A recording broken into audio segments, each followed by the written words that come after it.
बिस्मिल्लाहिर्रहमानिर्रहीम। अस्सलाम वालेकुम स्टूडेंट्स। आज जो है हमारा नया यूनिट शुरू कर रहे हैं हम ब्लड के हवाले से। तो ये जो ब्लड है उसका आपको मालूम है कि it's the major connective tissue of our body. Connective tissue जैसे कि आपने एनाटॉमी में पढ़ा भी होगा कि basically it's the kind of tissue which is made up of large amount of cells and जो है क्या कहते हैं very large amount very small amount of cells with large amount of intercellular space.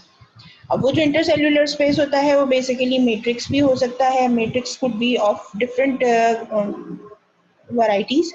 Hard होता है तो bones हो जाती हैं, थोड़ा सा लाइट होता है यानी उसमें कैल्शियम और फॉस्फेट की डिपोजिशन ना हो लेकिन हार्ड हो तो वो कार्टिलेज कहलाता है। फिर अगर उससे कम हो तो डिपेंड करता होता है। इसके अलावा जो तीसरा कंपोनेंट कनेक्टिव टिश्यूज के अंदर होता है दैट इज योर फाइबर्स। ठीक है जी। सो अगर हम इसको यहाँ पे कहीं पे मेंशन करते हैं, एक चीज़ यहाँ पे मेंशन कर देते हैं थोड़ी सी कि basically your connective tissue is made up of three things. एक तो सेल्स होते हैं, ऑब्वियसली सेल्स का काम होता है जो डिफरेंट फंक्शंस हैं वो परफॉर्म करना। उसके बाद इसके अलावा जो इसमें एक जो चीज़ होती है जो कि इसको बाकी के टिश्यू से डिफरेंशिएट कराती है that is fibres. Now fibers are basically made up of proteins. So different type of proteins which are in their fibrous form or globular form are also present in the blood. Therefore, it is also known as the connective tissue. और जो third चीज होती है वो matrix होता है। जैसे मैंने आपको बताया मैट्रिक्स जो है वो डिफरेंट कैलिबर का हो सकता है। कैल्शियम फॉस्फेट के साथ होगा मैट्रिक्स तो हार्ड होगा, बिल्कुल स्टोनी हार्ड होगा, जो कि बोन्स के अंदर होता है। फिर जो बगैर कैल्शियम फॉस्फेट के हार्ड होता है वो कार्टिलेजेस के अंदर होता है। फिर उससे थोड़ा सा हार्ड जो है वो आपके जो tough tensile connective tissue fibres होते हैं जो कि आपके वो कहलाते हैं आपके फेशियाज होते हैं, अपॉन न्यूरोसिस होते हैं, उनके अंदर मौजूद होता है। फिर लास्ट ऑफ ऑल जो है वो आपके पास लूज कनेक्टिव टिश्यू होता है जिसके अंदर जो है लिक्विफाइड जो है वो मैट्रिक्स होता है। ब्लड का जो मैट्रिक्स है वो लिक्विफाइड है और अच्छा खासा लिक्विफाइड है as compare to other connective tissues and that basically liquid part of blood is known as plasma. तो ऑल टुगेदर तमाम चीज़ें जो कि कनेक्टिव टिश्यू के अंदर मौजूद होती हैं वो आपके ब्लड में मौजूद हैं। इस वजह से blood it was not initially classified as the connective tissue but now it is classified as one of the modified types of connective tissue. Fluid जो है इसका हेल्प करता है ऑक्सीजन और न्यूट्रिएंट की ट्रांसपोर्ट में और कार्बन डाइऑक्साइड की रिमूवल में हेल्प आउट कर रहा होता है। व्हीकल ट्रांसपोर्ट व्हीकल है और इसका काम क्या है बेसिकली कि ये हार्ट से पंप होता है, पूरी बॉडी में सर्कुलेट होता है and then it again returns back to the heart and that basically is the definition of your circulation.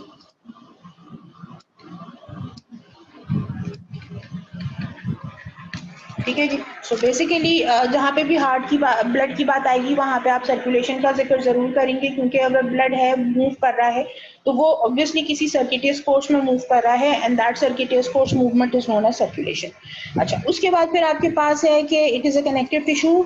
It is a tissue because it has collection of similar specialised cells which serve particular functions. Usually tissues को tissue कहा इसी वजह से जाता है कि उनके जो सेल्स होते हैं वो एक जैसा फंक्शन परफॉर्म कर रहे होते हैं और उन सेल्स की कलेक्टिव एफर्ट की वजह से एक पर्टिकुलर जो ऑर्गन है वो अपना काम कर पाता है। लाइक लिवर के जो सेल्स हैं वो पर्टिकुलरली एक तरह के काम कर रहे होते हैं, लंग्स के सेल्स डिफरेंट काम कर रहे होते हैं, ब्लड वेसल्स के सेल्स डिफरेंट काम कर रहे होते हैं। बिल्कुल इसी तरह से जो ब्लड के सेल्स हैं बेसिकली वो अपने स्पेसिफिक फंक्शंस परफॉर्म कर रहे होते हैं और बाय पार एज वैसा फंक्शन और कहीं पे भी सेल्स परफॉर्म नहीं कर रहे होते। अगर वो बाकी जगहों पे कर भी रहे हैं तो वो सेल्स हैं जो ब्लड से माइग्रेट होकर टिश्यूज के अंदर जाके सेटल हो रहे होते हैं। तो दैट मीन्स कि blood basically is providing a very important function, is performing very important function and that function basically will be discussed in the subsequent slides. अच्छा जी, इसके बाद फिर आपके पास आता है कि जो लिक्विड मैट्रिक्स है जैसे मैंने आपको बताया प्लाज्मा जो कि ब्लड का फ्लूइड पार्ट बनाता है। अगर एक और जो बहुत इंपॉर्टेंट चीज़ है कि अगर तो फ्लो ऑफ ब्लड सीज हो जाता है यानी ख़त्म हो जाता है तो विद इन मिनट्स जो है वो डेथ हो सकती है। यानी बेसिकली लाइफ लाइन है आपकी ब्लड का सर्कुलेट करते रहना। अब ब्लड का सर्कुलेट करना क्यों ज़रूरी है? क्योंकि जब ब्लड सर्कुलेट होगा तो ब्लड की ऑक्सीजनेशन होगी, ब्लड सर्कुलेट होगा तो ब्रेन और आपकी बाकी के ऑर्गन्स को न्यूट्रिएंट्स प्रोवाइड होंगे। अगर वो तमाम चीज़ें नहीं होती हैं तो ऑब्वियस सी बात है, ब्लड सर्कुलेशन रुकेगी तो तमाम ऑर्गन्स को उनकी न्यूट्रिशन, उनकी लाइफ लाइन रुक जाएगी, and that is your oxygen. तो अगर वो रुक जाएगा तो उसके नतीजे में क्या होगा कि ऑर्गन्स की डेथ शुरू हो जाएगी, and collective death of the organs will ultimately lead to the death of the person. तो बेसिकली विद इन मिनट्स जो है वो ये मैकेनिज्म कंप्लीट हो सकता है अगर ब्लड फ्लो एकदम से रुक जाता है, सडन प्रॉब्लम। नेक्स्ट कुछ फैक्ट्स हैं ब्लड के हवाले से कि जो आपका जो 88% जो बॉडी वेट है वो ब्लड बनाता है, 4 to 5 लीटर्स ब्लड होता है। मेल्स के अंदर जो अगर उनकी ज़्यादा फिजिक है, बड़ी फिजिक है, तो 5 to 6 लीटर्स तक भी हो सकता है।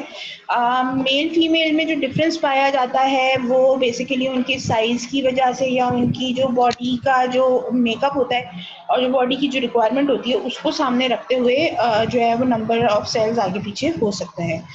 नॉर्मल टेम्परेचर जो है वो आपकी बॉडी का जो नॉर्मल टेम्परेचर है वो ही ब्लड का मेंटेन हो रहा होता है, दैट इज 38 डिग्री सी, थोड़ा सा 99 के करीब होता है।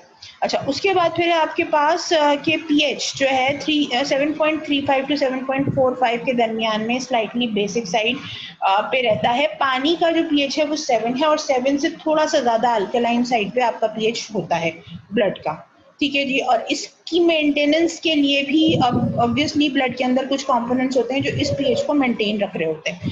बहुत ज़्यादा ज़रूरी है इस तरह का होना, क्योंकि एसिडिटी के नतीजे में जो है वो फिर एसिडोसिस होने के चांसेस बढ़ जाते हैं।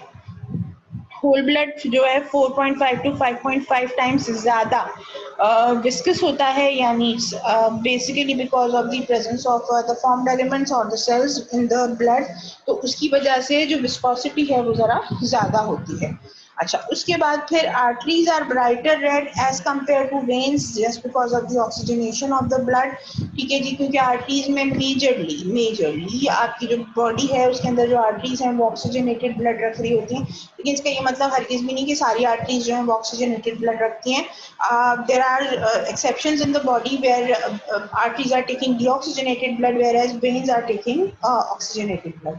सो बेसिकली हम जो बात कर रहे हैं वो ये बात कर रहे हैं ऑन द मेजर साइड, जो कि 95-98% जो आपके जो ब्लड वेसल्स हैं which are taking oxygenated blood, arteries are taking oxygenated blood whereas veins are taking deoxygenated blood, और उसी की वजह से उनका जो कलर होता है वो ब्राइट रेड होता है in case of arteries, and dull red जो कि थोड़ा सा ब्लूइश जो है साइनोस्ट रेड की तरफ चला जाता है, that is in the veins. और that is the reason why आपको वेन्स जो है वो बाहर से जो है वो ब्लू कलर की दिख रही होती है अगर आप उसको अपने नेकेड आई से अपनी स्किन को अगर देखें तो। ब्लड का आर्टिफिशियल सब्स्टिट्यूट अभी तक बना नहीं है। So basically blood means blood, blood needs blood. Whenever you are deficient of blood you need blood from another body, और that is the reason where why transfusion has the process of transfusion has been devised, because there is no alternative or artificial blood which has been formed जो कि पूरी जो body की requirement उनको fulfil कर पा रहा हो।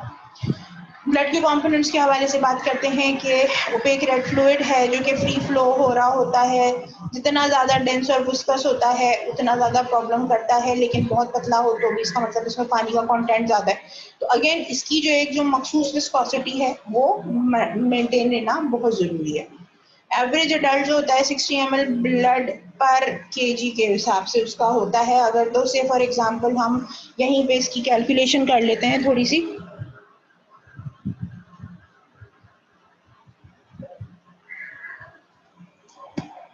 हाँ जी, कैलकुलेशन कर लेते हैं कि ये है से फॉर एग्जांपल आपके पास 60 ml ब्लड है पर केजी, ठीक है जी। से फॉर एग्जांपल 45 केजी का अगर बंदा है, ठीक है, तो आपका क्या हो जाएगा 60 multiplied by 45 which is equal to 60 multiplied by 45 is equal to 2700 यानी ml है ये, ठीक है। तो इसका मतलब क्या हो गया, ये आपके पास हो गया 2.7 लीटर ऑफ ब्लड, ठीक है जी। ये एवरेज इस तरह से इन्होंने वो निकाला है कि अगर जो भी जितना भी बॉडी वेट हो, और इसी वजह से कहा जाता है कि ऑन एन एवरेज 70 kg का जो पर्सन होता है उसका जो वजन है, उसका जो ब्लड है वो कितना होता है?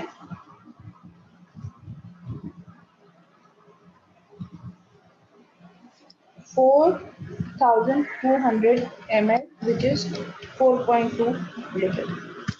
ठीक है जी। तो एवरेज पे आपको कहा जाता है कि जी 4 से लेके 5 लीटर तक का जो ब्लड है वो एक एवरेज 70-75 kg जो पर्सन है उसके अंदर पाया जाता है। So this is because of the this calculation. Obviously बात है 5 लीटर ब्लड कभी भी एक दुबले पतले से छोटे से कद के आदमी के अंदर नहीं, पर्सन के अंदर नहीं हो सकता।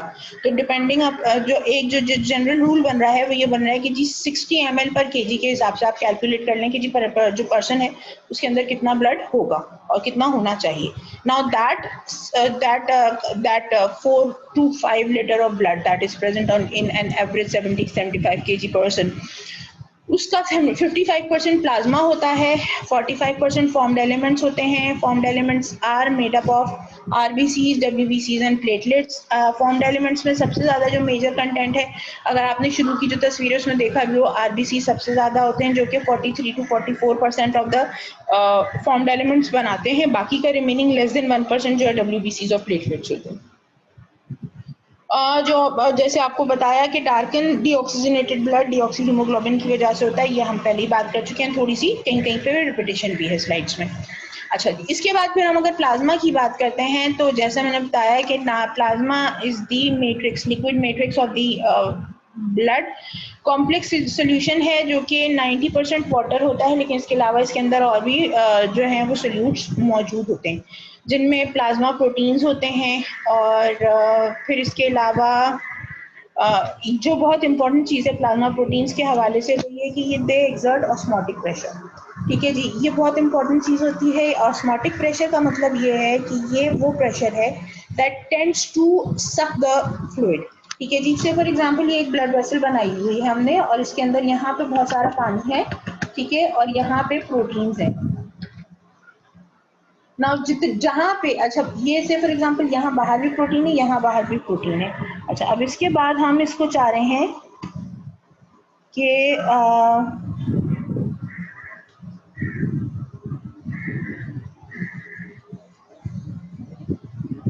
सॉरी थोड़ा सा गड़बड़ हो गई है ये।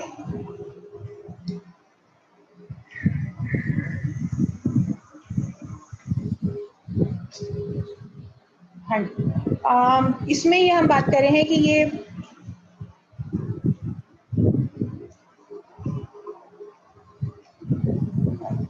देखें, अंदर प्रोटीन था, बाहर भी प्रोटीन था। अब रिमेनिंग जो पार्ट है वो फ्लूइड पार्ट है, सही है। अब अगर जहाँ पे प्रोटीन ज्यादा होता है वहां पे प्रेशर जनरेट होता है जो कि कोलॉइड ऑस्मोटिक प्रेशर कहलाता है। ठीक है, this is because of the presence और एब्सेंस ऑफ प्रोटीन। ठीक है जी। अच्छा, ये जो कोलॉइड ऑस्मोटिक प्रेशर है ये प्रेजेंस, जितना ज्यादा प्रोटीन होगा उतना ज्यादा प्रेशर लगेगा, यानी द प्रेजेंस ऑफ या जो amount of protein is directly proportional to make the colloid osmotic pressure. जितना ज्यादा प्रोटीन होगा उतना ज्यादा प्रेशर लगेगा।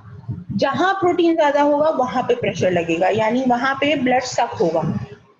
ठीक है जी। तो इसका मतलब क्या हुआ कि अगर for example extra cellular fluid के अंदर प्रोटीन ज्यादा है तो fluid will tend to move towards that extra cellular fluid and it will be leaving the blood vessels. अच्छा, अब ये जो चीजें अगर बार बार होती है तो ब्लड वेसल के अंदर सर्कुलेटिंग ब्लड में वाटर का जो कंटेंट है वो तो कम हो जाएगा। तो उस चीज के लिए अल्लाह ताला ने हमारे पास जो मैकेनिज्म रखा है वो ये है कि the amount of proteins which are present in the plasma basically they are that much enough that they can suck a fluid throughout the body। ठीक है जी। तो उसकी वजह से क्या होता है कि जो आपका जो सर्कुलेटरी ब्लड है, सर्कुलेटरी फ्लूइड है, उसकी जो अमाउंट है 5 लीटर या 4 litre whatever that according to the body weight of that person is that is maintained by the body. ठीक है जी। कभी कभी ये होता है कि जी प्रोटीन्स की जो नॉर्मेलिटी हो जाती है, डेफिशिएंसी हो जाती है, इसके नतीजे में पेशेंट जो हैं, जो पीपल होते हैं बहुत सारे, वो उनको एडिमा की कंडीशन हो जाती है, यानी उनका जो फ्लूइड है वो ब्लड वेसल के अंदर ज़्यादा नहीं रुक रहा होता बल्कि ब्लड वेसल को छोड़कर टिश्यूज के अंदर आ जाता है। तो वो जो चीज़ है वो बेसिकली स्वेलिंग या एडिमा कहलाती है and that is because of the decrease osmotic pressure in the blood vessels. Decrease osmotic pressure in blood vessels leads to edema। ठीक है जी। अच्छा, ये हो गया। उसके बाद फिर इसके अलावा जो है कुछ प्रोटीन्स, कैरियर प्रोटीन्स वगैरह भी मौजूद होते हैं। जो मेजर प्लाज्मा प्रोटीन एल्बुमिन हो गया, उसके अलावा फिर बहुत सारे ग्लोबुलिन प्रोटीन्स होते हैं, बहुत सारे कैरियर प्रोटीन्स होते हैं लाइक सेल्यूलोप्लाज्मिन हो गया, फिर सेल्यूलोप्लाज्मिन है, ट्रांसफेरिन है, एपोपेरिटिन है, बिलिरुबिन हो गया। These are the proteins which are present in the plasma, and the function is basically transport of substances। अच्छा, उसके बाद फिर आपके पास इम्यूनोग्लोबुलिन्स होते हैं। Immunoglobulins are your humoral immunity which provides protection against infectious agents which are present in our environment. जब body उनसे expose होती है तो बेसिकली उन चीज़ों से बचाने के लिए जो है आपके पास केमिकल प्रोटीन सब्सटेंसेस मौजूद होते हैं जो कि आपकी बॉडी को जो है वो प्रोटेक्शन प्रोवाइड करते हैं against germs and foreign particles. ठीक है जी, तो इसका काम होता है। इसके अलावा प्लाज्मा प्रोटीन्स जो होते हैं they are also of one of the type जो कि कोगुलेशन कैस्केड जो है वो मेंटेन करते हैं। कोगुलेशन होती है यानी आपकी अगर किसी भी वजह से ब्लीडिंग हो गई है तो उस ब्लीडिंग को रोकने के लिए जो जो एक प्रोसेस होता है उसको कोगुलेशन कहते हैं, and that coagulation mechanism basically is controlled by the proteins which are present in the plasma. So again plasma की सिग्निफिकेंस हो रही है। लाइपोप्रोटीन्स बहुत इंपॉर्टेंट होती हैं जो कि ट्रांसपोर्ट ऑफ फैट्स के लिए बहुत ज़्यादा ज़रूरत है। Different types of lipoproteins are present और उनकी वजह से आपको डिफरेंट बीमारियां भी हो रही होती हैं। आगे आपको ये मैं इनकी डिटेल्स और भी ज़्यादा दूंगी।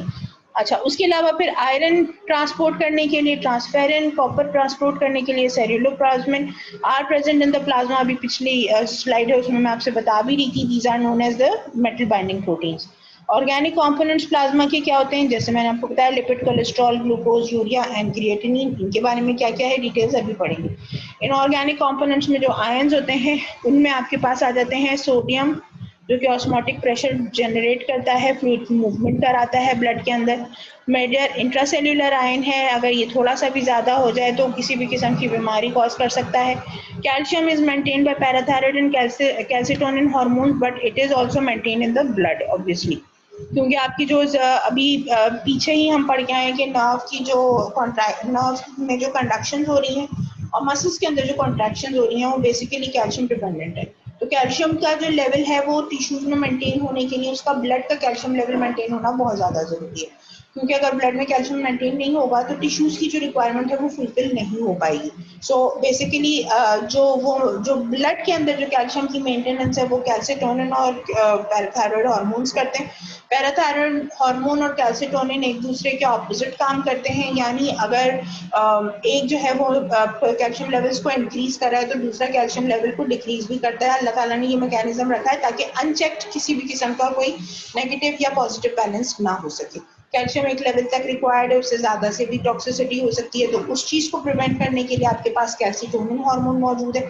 यानी अगर ज्यादा नॉर्मल रिक्वायरमेंट से ज्यादा अगर कैल्शियम ब्लड में आ गया है तो कैल्सिटोनिन उसको दोबारा से स्टोरेज की तरफ ले जाएगी, और अगर कम पड़ गया है, बॉडी की रिक्वायरमेंट बढ़ रही है तो पैराथायरॉइड हार्मोन फिर उसी स्टोरेज एरिया से दोबारा से सर्कुलेशन में कैल्शियम को ले आता है। मैग्नीशियम के अगर हम हवाले से बात करते हैं सो नर्वस सिस्टम और हार्ट के लिए इट्स वेरी इसेंशियल, और अगेन उसके लेवल्स का ब्लड में मेंटेन होना बहुत जरूरी है। It's dissolved in plasma. Chlorides होते हैं जो कि नेगेटिवली चार्ज आयंस हैं, मेजर सॉल्ट्स हैं और आपकी बॉडी के लिए बहुत ज़्यादा इम्पॉर्टेंट हैं। जहाँ तक नर्व कंडक्शन का सवाल है, जैसे मैंने आपको पहले भी बताया था कि रिसेप्टर्स का पॉजिटिव मतलब रिसेप्टर्स का एक्साइटेटरी और इनहिबिटरी होना जरूरी है। और अगर आपको याद हो तो मैंने ये भी बताया था कि अगर रिसेप्टर के ऊपर कैल्शियम चैनल खुल रहा है तो एक्साइटेशन होगी, लेकिन अगर पोटेशियम चैनल खुल रहा है तो इनहिबिशन होगी।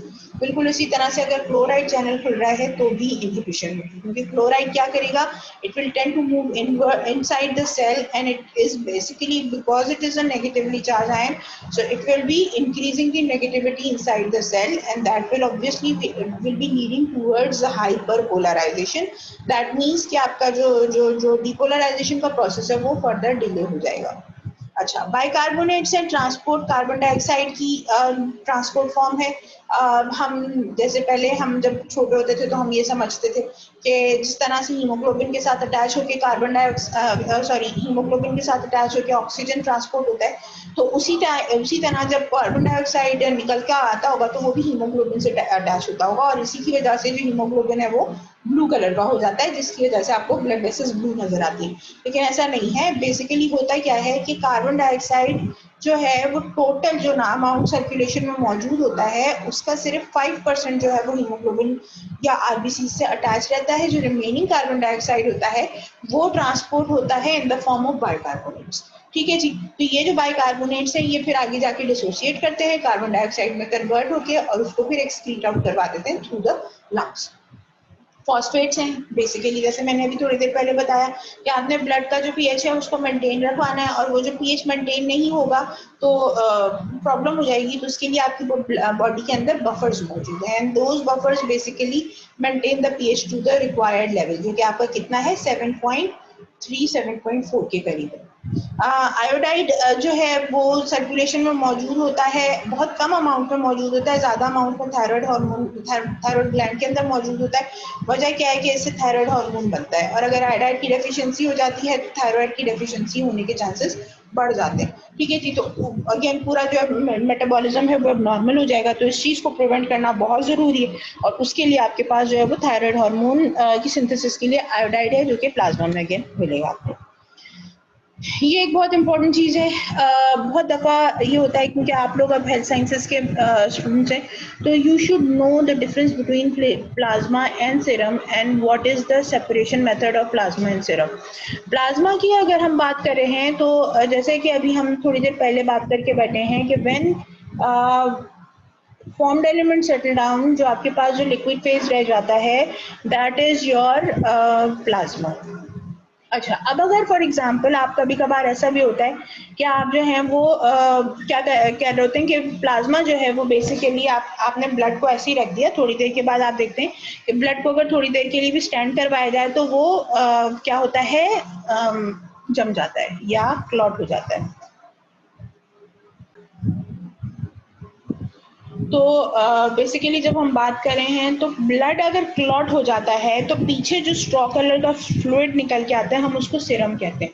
ये याद रखिएगा कि प्लाज्मा क्लॉटेड ब्लड से नहीं सेपरेट आउट होता। प्लाज्मा के लिए आपको क्या करना पड़ेगा कि जो ब्लड आप कलेक्ट करेंगे वो ऐसी ट्यूब में कलेक्ट करेंगे जिसमें एंटीकोगुलेंट्स मौजूद हैं। एंटीकोगुलेंट का होना ज़रूरी है। एंटीकोगुलेंट का क्या मतलब है कि ये वो सब्सटेंस है जो कि ब्लड के सेल्स को या जो प्रोटीन्स हैं जो कि सर्कुलेशन में मौजूद होती हैं जिनका काम कोगुलेशन करवाना होता है, उस तरह की जो कोगुलेशन का जो मैकेनिज्म है उसको प्रिवेंट करने वाला सब्सटेंस का मौजूद होना ज़रूरी है। अब अगर वो सब्सटेंस मौजूद है जो कि कोगुलेट नहीं होने दे रहा है ब्लड को, तो उसके बाद क्या होगा कि आप अगर उसको मिक्स करके और फिर उसको ब्लड को थोड़ी देर के लिए स्टैंड करा देंगे तो क्या होगा, थोड़ी ही देर के बाद आपके जो फॉर्म्ड एलिमेंट्स हैं वो नीचे सेटल डाउन होना शुरू हो जाएंगे, लेकिन वो क्लॉट नहीं करेंगे। क्यों? इसलिए कि आपने एंटीकोगुलेंट डाल दिया था, वरना प्लेटलेट्स एक्टिवेट हो जाएंगी और क्लॉटिंग का मैकेनिज्म शुरू हो जाएगा। अब अगर ये चीज़ जो है अगर आप 1 घंटे के लिए छोड़ देते हैं तो 1 घंटे तक रूम टेम्परेचर पे अगर पड़ा रहेगा तो प्लाज्मा सेपरेट हो जाएगा, आरबीसीज नीचे सेटल हो जाएंगी। लेकिन इसमें क्या होगा, क्योंकि टेम्परेचर वेरिएशन की वजह से आपके प्लाज्मा की जो रिमेनिंग कंपोनेंट्स हैं उनकी जो प्रॉपर्टी है उसकी चेंज होने के चांसेस हैं। तो उस प्रोसेस को स्पीड अप करने के लिए, उस सेटलिंग को स्पीड अप करने के लिए अब हम क्या करते हैं कि हम सेंट्रीफ्यूगेशन का प्रोसेस इस्तेमाल करते हैं। ठीक है जी। ये देखिए, पहले आपने क्या किया, ब्लड लिया, ब्लड लेने के बाद उसको एंटीकोगुलेंट वायल के अंदर डाला। एंटीकोगुलेंट वायल में डालने के बाद उसको अच्छी तरह से हिलाया। हिलाने के बाद जब वो अच्छी तरह से मिक्स हो गया ब्लड के साथ, तो फिर उसको उठा के आपने जो है सेंट्रीफ्यूज मशीन में रख दिया। अब सेंट्रीफ्यूज मशीन जो है वो क्या करेगी कि उसको रोटेट करेगी और बहुत तेजी से रोटेट करेगी। यूजुअली जो हम ले रहे होते हैं वो होता है 3000 राउंड्स पर मिनट, यानी 3000 1 मिनट में 3000 टाइम्स जो है वो सेंट्रीफ्यूज मशीन रोटेट करती है। अब उसमें होता है क्या है कि जब इतनी तेजी के साथ रोटेशन होती है तो जैसी रोटेशन के बाद वो ना, तो वो क्या होता है कि सेल्स जो है वो नीचे बैठना शुरू हो जाते हैं, और जब सेल्स नीचे बैठते हैं तो उसके नतीजे में क्या होता है कि आपका प्लाज्मा सेपरेट हो जाता है। अब से फॉर एग्जांपल मैंने 3000 से लेके 7000 तक के राउंड पर मिनट के हिसाब से जो है वो स्पिनिंग करा दी, स्पिनिंग कराई है फॉर 10 मिनट्स। मैंने आपसे क्या कहा था कि अगर आप एंटीकोगुलेंट डाल के 1 घंटे के लिए छोड़ दें तो आरबीसी सेटल हो जाएंगे, लेकिन सेटल पूरे नहीं होंगे, ठीक है, उसके अंदर फिर भी जो है वो ब्लड सेल्स के दरमियान में प्लाज्मा मौजूद होगा। मैं कंप्लीट सेपरेशन चाह रही हूँ कि आरबीसी पूरे सेटल हो जाए, उनके दरमियान में जो भी प्लाज्मा है वो स्क्वीज करके बाहर आ जाए। उसके लिए फिर मुझे क्या करना होगा, सेंट्रीफ्यूगेशन करनी होगी। 3000 राउंड्स जो है वो सबसे कम है, अगर 3000 राउंड्स पर मिनट करेंगे तो आपको 30 मिनट्स तक सेंट्रीफ्यूज करना पड़ेगा। लेकिन अगर आप अपने जो राउंड्स पर मिनट बढ़ाते चले आते हैं तो लाइकवाइज टाइम कम होता चला जाएगा। से फॉर एग्जांपल 12000 या 15000 राउंड्स पर मिनट करें तो 5 मिनट्स मोर देन इनफ है, या बहुत भी बहुत हुआ तो आप 10 मिनट के लिए रोटेट कर लीजिए। 10 मिनट के अंदर और 1 घंटे के अंदर आने में प्लाज्मा में फर्क हो जाएगा। अब वो जो प्लाज्मा है उसको आप फौरन जो है वो स्टोर कर दीजिए ताकि उसकी जो प्रॉपर्टीज हैं वो चेंज ना हो, और उसके अंदर जो कंपोनेंट्स हैं उनको आप आराम से निकाल के और बाद में फिर उनको रीड आउट कर सकें। क्या क्या इस्तेमाल है वो आगे हम आप बात करेंगे इसके ऊपर, ठीक है जी। अब ये आ गया कंपोनेंट्स का। 46 to 63% प्लाज्मा होता है। कहाँ कहाँ पे क्या क्या होता है उसके हवाले से बताया कि जी 7% प्लाज्मा प्रोटीन होता है, regulatory proteins less than 1%, other solutes present 1%, ठीक है जी। अच्छा 92% जो है वो वाटर होता है। टाइप और वेयर अप्रोप्रिएट परसेंट फ्लूइड है, 54 to 60% एल्बुमिन होता है, 35 to 38% जो है वो ग्लोबुलिन होता है, फिब्रिनोजिन 4 to 7% होता है, हार्मोन्स एंजाइम्स होते हैं जो कि रेगुलर है लेस देन 1% होता है, न्यूट्रिएंट गैसेस एंड वेस्ट होता है बाकी का रिमेनिंग 1%। साइट ऑफ प्रोडक्शन की अगर हवाले से बात करें तो एब्जॉर्ब बाय इंटेस्टिनल ट्रैक्ट और प्रोड्यूस बाय मेटाबॉलिज्म, ये जो फ्लूइड होता है वो वहां से आ रहा होता है। उसके अलावा reabsorption from the urinary tract as well. Major function क्या है, ट्रांसपोर्ट मीडियम है। एल्बुमिन लिवर में प्रोड्यूस होता है, ऑस्मोटिक कॉन्सेंट्रेशन और transport of lipid molecules. Alpha globulin liver के अंदर ट्रांसमेंटेन वही जो अल्फा प्रोटीन्स होते हैं। बीटा ग्लोबुलिन लिवर से बनते हैं, transport maintain osmotic pressure and उसके अलावा जो है ट्रांसपोर्ट जो कर रहे हैं जैसे हमने बात की। Gamma globulin immunoglobulin and plasma cell से बनते हैं। अच्छा ये लिवर में नहीं बनते हैं, ये प्लाज्मा सेल्स में बनते हैं और उनका काम क्या है, इम्यून रिस्पॉन्स देना। फिब्रिनोजिन लिवर में बनता है, ब्लड क्लॉटिंग और हीमोस्टेसिस के अंदर मेंटेनेंस के लिए काम आता है। हार्मोन्स और एंजाइम्स डिफरेंट जगह से बनते हैं, सर्कुलेशन में आते हैं और फिर डिफरेंट फंक्शंस जो रेगुलेटरी फंक्शंस होते हैं वो परफॉर्म करते हैं। बाकी की जो सोल्यूट्स हो गए यानी nutrients gases and waste absorbed by intestinal tract, exchange in the respiratory system और प्रोड्यूस बाय द सेल्स, और इनके बहुत सारे फंक्शंस हैं। इसके बाद फिर फॉर्म्ड एलिमेंट्स की बात करते हैं। एरिथ्रोसाइट्स 99% होते हैं, ल्यूकोसाइट यानी हम उस 40-45% की बात कर रहे हैं जो रिमेनिंग का फॉर्म्ड एलिमेंट्स है। Leukocytes less than 1%, platelets less than 1%, again platelets less than 1%। Types कहाँ कहाँ होते हैं, erythrocytes, granular leukocytes, agranular leukocytes, granular में न्यूट्रोफिल्स, इओसिनोफिल्स, बेसोफिल्स आ जाते हैं। ए ग्रैन्युलर में लिम्फोसाइट्स एंड मोनोसाइट्स आ जाते हैं।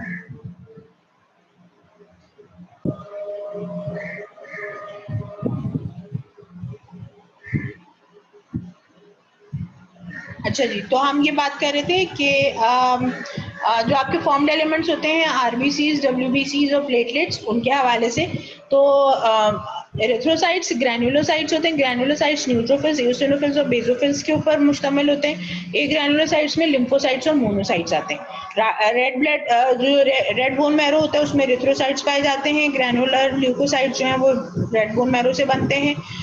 मोनोसाइट्स भी रेड बोन मैरो में बनते हैं। मेगाकैरियोसाइट्स जो कि प्लेटलेट्स की सेल्स हैं जो कि बाद में उसमें से प्लेटलेट्स की फॉर्मेशन होती है by the process of fragmentation, वो अभी आगे हम इसके ऊपर अलग से भी लेक्चर होगा, वो भी रेड बोन मैरो में बनता है। जो एक चीज रह गई आपके लिम्फोसाइट्स, वो बोन मैरो के अलावा लिम्फोइड टिश्यूज के अंदर भी बनते हैं, ठीक है जी। अच्छा आरबीसीज का काम transport gases, primarily oxygen and carbon dioxide, ठीक है जी। ग्रैन्युलोसाइट्स जो हैं वो नॉन स्पेसिफिक इम्यूनिटी प्रोवाइड करते हैं आपको। नॉन स्पेसिफिक इम्यूनिटी से मुराद क्या है कि कोई स्पेसिफिक ऑर्गेनिज्म के अगेंस्ट नहीं है, कोई भी जो इंजूरियस एजेंट जो है वो आपकी बॉडी में आएगा तो उसके अगेंस्ट आपको इम्यूनिटी या आपको जो है वो प्रोटेक्शन प्रोवाइड करते हैं। वो कौन से होते हैं? ग्रैनुलोसाइट्स। लिम्फोसाइट स्पेसिफिक इम्यूनिटी, यानी से फॉर एग्जांपल आपको चिकन पॉक्स हो गया है तो चिकन पॉक्स के एक दफा होने के बाद आपको दोबारा चिकन पॉक्स नहीं होगा। क्यों? इसलिए कि आपकी बॉडी में उसके अगेंस्ट जो है वो इम्यूनिटी डेवलप हो गई है। तो इस तरह स्पेसिफाइड इम्यूनिटी जो है वो आपको लिम्फोसाइट्स प्रोवाइड करते हैं। कैसे करते हैं, क्या क्या टाइप्स हैं, वो हम आगे इसका अलग से एक पूरा डिस्कशन होगा तो उसमें हम डिटेल में करेंगे। Monocytes again non specific immunity provide करते हैं, और मेगाकैरियोसाइट्स और जो प्लेटलेट्स हैं वो आपकी बॉडी का हीमोस्टेसिस मेंटेन करते हैं। यानी हीमोस्टेसिस का मतलब क्या है कि ब्लड को सर्कुलेशन में रखना और उसको बॉडी से बाहर ना निकलने देना जो है, यानी जो आपका जो ब्लड है उसको हीमोस्टेसिस कहते हैं। यानी हीमो यानी ब्लड को उसकी अपनी जगह पे रखना, उसके लिए जो है जो प्रोसेस होता है उसको हम हीमोस्टेसिस कहते हैं। और हीमोस्टेसिस का प्रोसेस जो है वो कहाँ से होता है? फुलफिल प्लेटलेट से होता है। तो जी अगर फंक्शंस की बात की जाए तो आपको मालूम है ट्रांसपोर्ट का फंक्शन है, एक्सक्रीशन का फंक्शन है, सीक्रीशन भी होती है इसके अंदर, ब्लड ग्लूकोज वगैरह रेगुलेट करते हैं, फैट्स मेंटेन होते हैं, डिफेंस प्रोवाइड करता है ये हमारी बॉडी को। ठीक है जी। अच्छा, इसके फर्दर फिर अगेन जब हम ब्लड की बात करते हैं तो हम सर्कुलेशन की भी बात करेंगे, जाहिर सी बात है। तो अगेन वहाँ पे भी वही चीज़ है कि जी ट्रांसपोर्टेशन है और वेस्ट वगैरह की जो है वो प्रोडक्ट मेंटेन होता है। Now we come to the serum. जैसे कि मैंने आपको बताया कि ब्लड अगर कोगुलेट हो गया है तो सीरम कहलाता है। अच्छा, उसके बाद फिर जो सीरम है वो इंटरस्टिशियल फ्लूइड के मुताबिक है। बस इसके अंदर जो प्लाज्मा और जो सीरम में बहुत दफ़ा बहुत सारे बच्चों को प्रॉब्लम होती है। तो the major difference between plasma and serum is clotting factors and clotting proteins. जितने भी फिब्रिनोजेंस और क्लॉटिंग फैक्टर्स वाले जो प्रोटीन्स हैं वो अगर प्रेजेंट हैं फ्लूइड के अंदर तो वो प्लाज्मा कहलाएगा। लेकिन अगर वो चीज़ें मौजूद नहीं है, चूंकि ब्लड क्लॉट हो चुका था, तो इस वजह से वो फिर क्या कहलाएगा? सीरम कहलाएगा। ठीक है जी। सेंट्रिफिकेशन होती है क्लॉटेड ब्लड की, होती है 5 to 30 मिनट्स तक कराएंगे और उसके बाद सेपरेट आउट करके और उस फ्लूइड से फिर आप जो है वो ब्लड टेस्ट वगैरह कर सकते हैं।